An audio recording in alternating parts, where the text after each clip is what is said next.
Ma petite soeur m'a mis dans un gourmet, donc je l'ai pris, je l'ai élevé, elle a pris mon mari. C'est quand le mari a déjà, j'arrive au village pour faire les obsèques, c'est là où je constate que c'est elle qui est la femme légitime de mon mari. Quoi? Oui, ma coach. Aujourd'hui, l'ingratitude de l'homme est tellement élevée. Un jour arrivera que l'homme n'aura plus envie d'aider son prochain. Parce que l'homme, si tu décides de l'aider, de le soutenir, de le lever, lui, il n'arrête pas de te détruire, de te salir et de prendre ta place. Salut mes abonnés, ça fait 2 jours que j'ai été un peu distant, mais maintenant je suis là. Je vous souhaite la bienvenue sur cette nouvelle vidéo. Si c'est ta première fois de passer par ici, n'oublie pas de t'abonner et d'activer la cloche de notification. Ma petite soeur m'a mis dans un gourmet, donc je l'ai pris, je l'ai élevé, elle a pris mon mari. C'est quand le mari a déjà, j'arrive au village pour faire les obsèques, c'est là où je constate que c'est elle qui est la femme légitime de mon mari. Quoi? Oui, ma coach. Attends ma chérie, je vais récapituler et tu vas continuer. Je vais récapituler, tu vas continuer. Alors, tu es orpheline de père et de mère et la meilleure amie à ta maman t'a prise très rapidement, étant jeune, et elle t'a élevée. Elle avait déjà des enfants. Elle avait quoi? Je crois un garçon, une fille. Et tu as grandi avec elle, donc elle est devenue ta maman. Voilà, comme ça, quand tu as grandi, il y a un monsieur qui est venu dans votre village et le monsieur t'a vu, il t'a aimé. Rapidement, le monsieur, il a demandé à ce que vous vivez ensemble. Il allait faire les cérémonies qu'il devait faire à la famille. Il allait demander ta main à ton oncle. Et donc, c'est comme ça que tu es venu en ville vivre avec le monsieur. Et après, ta petite soeur qui a eu son bac, comme il n'y a pas d'université dans le village, tu as dit à ta maman s'est dit aujourd'hui, celle qui t'a élevé, c'est ta maman. Tu as dit à ta maman de faire venir ta petite soeur chez toi pour qu'elle puisse aller à l'école, pour qu'elle puisse aller à l'université. Donc, quand elle vient, déjà, quelque temps après, le comportement de ton mari change. Et donc, toi, tu pensais que c'est parce que ton mari avait une kisa dehors. Tu n'as même pas pensé à la maison et tout ça. Et ta petite soeur, un jour, elle t'a dit, elle ne veut plus continuer les études à l'université, elle veut travailler. Tu lui as dit, non, tu ne peux pas travailler, il faut que tu fasses toutes tes études pour avoir tes diplômes et tout. Donc, tu appelles ta maman pour lui expliquer que, elle dit, elle ne veut plus continuer l'université, elle veut travailler. Ta maman aussi, elle ne parlait pas bien. Et ton mari et toi, vous avez parlé de ça. Ton mari dit, mais l'école, c'est rien. Si elle veut travailler, laisse-la travailler. Et voilà comment tu as dit à ton mari, mais je ne comprends pas. Toi, normalement, tu devrais me soutenir, tu ne me soutiens pas. Tu veux qu'elle laisse l'université, elle laisse les écoles et tout ça. Voilà comment ta petite soeur a arrêté d'aller à l'école. Et un jour, entends, le comportement de ton mari avait changé, hein, mais tu n'as pas pensé à la maison. Tu pensais que ton mari avait une chisa. Un jour, ton mari vient te dire qu'il a son ami qui a une société qui cherche un employé. Et donc, si tu peux, il peut prendre ta soeur pour qu'elle travaille dans la société de ton ami. Tu as dit, ok, il n'y a pas de problème. Et ta soeur a commencé à travailler dans cette entreprise-là. Et arrivé à un certain moment, ton mari t'a dit que, comme l'entreprise est un peu plus loin de chez vous, il serait mieux qu'elle prenne un studio pas loin de l'entreprise pour que ce soit facile pour elle le déplacement. Tu as dit, ok, il n'y a pas de problème. Donc, voilà comment ta soeur maintenant prend un studio pas loin de l'entreprise où elle travaille. Mais quand ta soeur est partie de la maison, ta maman, quand tu accouchais, c'est elle qui venait t'aider ou bien elle venait souvent te voir. Mais ta maman ne venait plus te voir. Pour qu'elle vienne même chez toi, il fallait que tu lui demandes pardon. Et ton mari, depuis que ta petite soeur est partie, qu'elle a pris son appartement, ton mari a commencé à te coucher.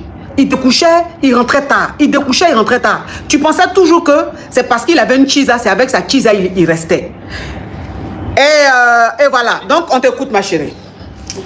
Oui, ma coach. Je l'ai affronté, bien causé doucement. Je ne voulais pas faire les plus. Ouvre ton gosier, ma chérie. Ouvre ton gosier. Mets ta bouche sur le téléphone.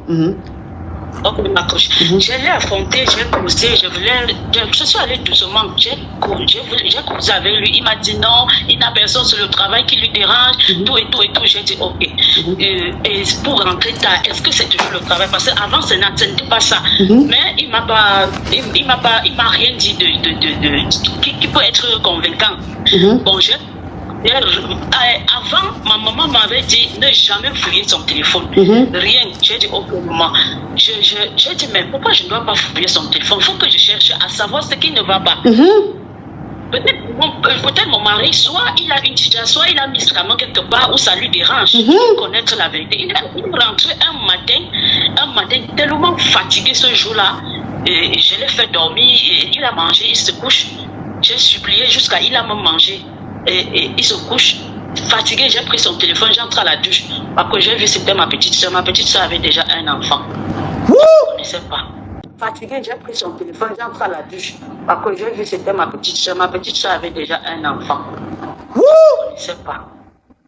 Donc, quand ton mari, il découchait tellement, il mangeait pratiquement plus à la maison. C'est-à-dire que quand les rares fois où il rentrait à la maison, il mangeait pas, il était déjà rassasié.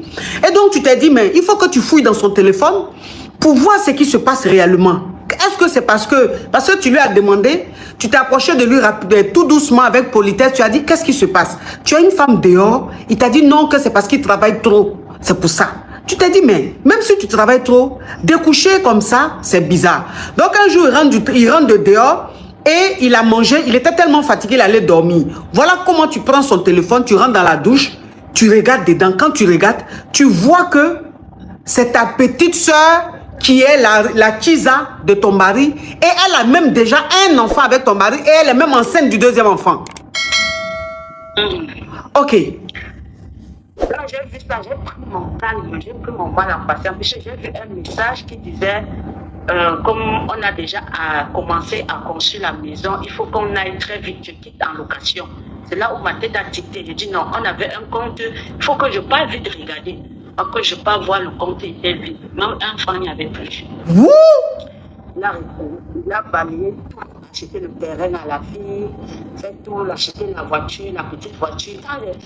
J'ai pris mon mal en patience, je me suis calmée. Une semaine, j'ai appelé ma soeur, je lui ai dit, c'est grave à la maison, pardon, tu peux arriver. Si tu ne viens pas, je vais, on va t'appeler seulement que ta soeur Adja, viens seulement à la maison.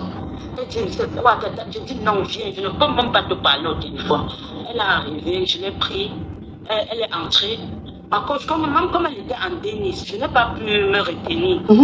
Je l'ai touchée quand même. Et entre-temps, maman était là chez elle, moi je ne savais même pas. Je ne savais pas. Donc, ça veut dire que sa maman, ça veut dire que votre maman était au courant depuis de la relation de ton mari et ta soeur. La maman est complice. Maman l'a même envoyé chez moi, c'était pour ça. C'était pour ça. Donc, puisque quand j'ai fait ça, ils l'ont amené à... Je pense que vous venez de voir ce qui s'est passé sur notre soeur. Là, je vous souhaite une bonne journée. On se retrouve pour une nouvelle vidéo dans peu de temps.